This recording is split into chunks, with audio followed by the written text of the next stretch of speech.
Here we start the topic Purpose and Significance of Financial Statement Analysis.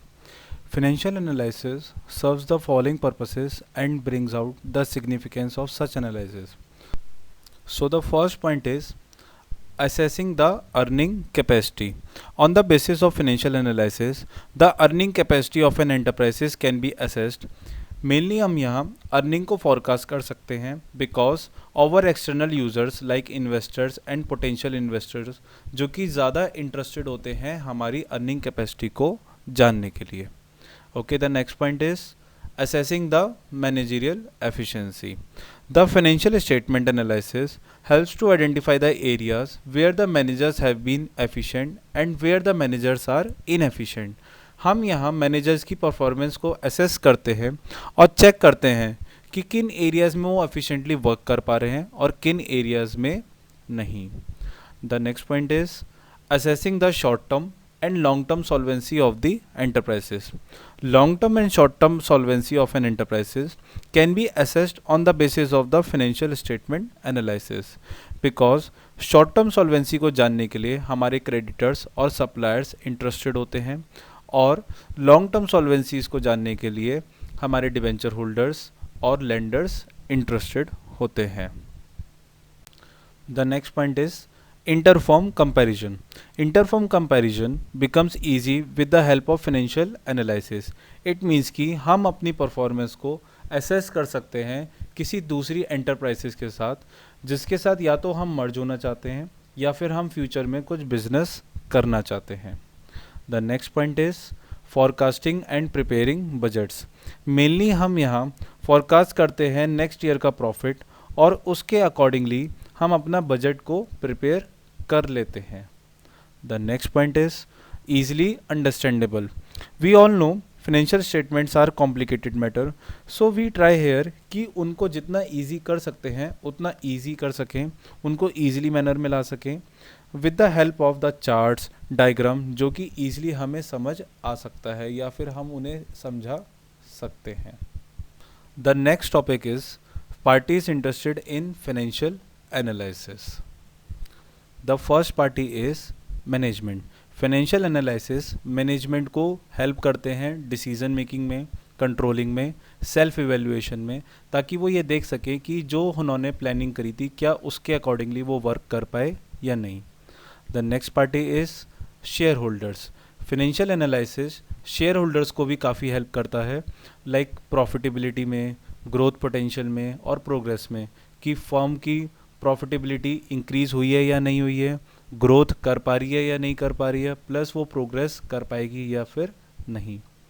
The next party is suppliers और creditors. Financial analysis mainly help करते हैं creditors को because वो ये देखते हैं कि क्या जो फाइनेंशियल स्टेटमेंट्स में रेगुलर पेमेंट हो रही है या फिर नहीं. The next party is bankers और lenders.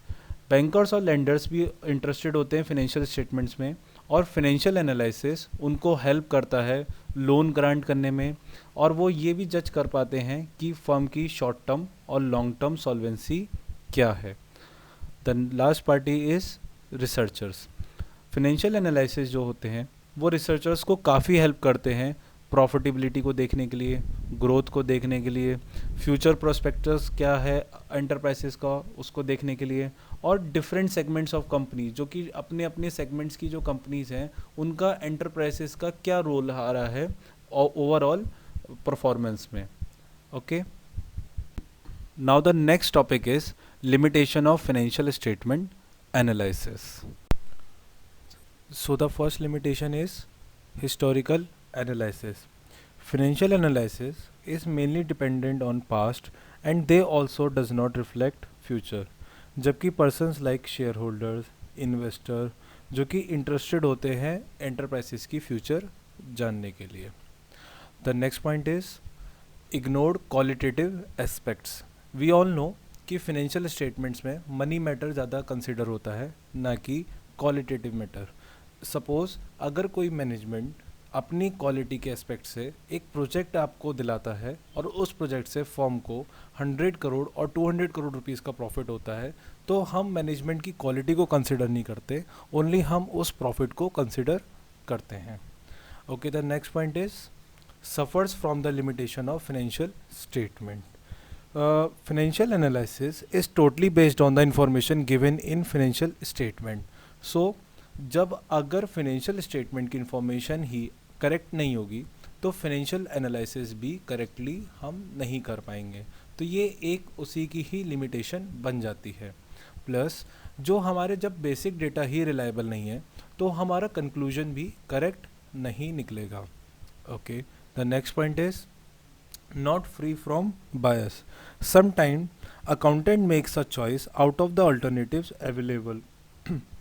For example inventory valuation के मेथड को चूज़ करना, डेप्रिसिएशन के मेथड को चूज़ करना, ये कम्प्लीटली पर्सनली जजमेंट पे होता है. इसलिए फिनेंशियल एनालिसिस अनबाइज्ड होने के चांसेस ज़्यादा होते हैं. Okay, the last point is window dressing. We all know कि हमें कई बार अपनी पोजीशन को बेटर दिखाने के लिए विंडो ड्रेसिंग करना पड़ता है. हम अकाउंट्स में मैनिपुलेशन करते हैं, फॉल्स इन्फॉर्मेशन प्रोवाइड करते हैं, एट्सेट्रा. ठीक है. So the topic video given by Gaurav Kapoor. For more videos please visit acadhub.com. Thank you.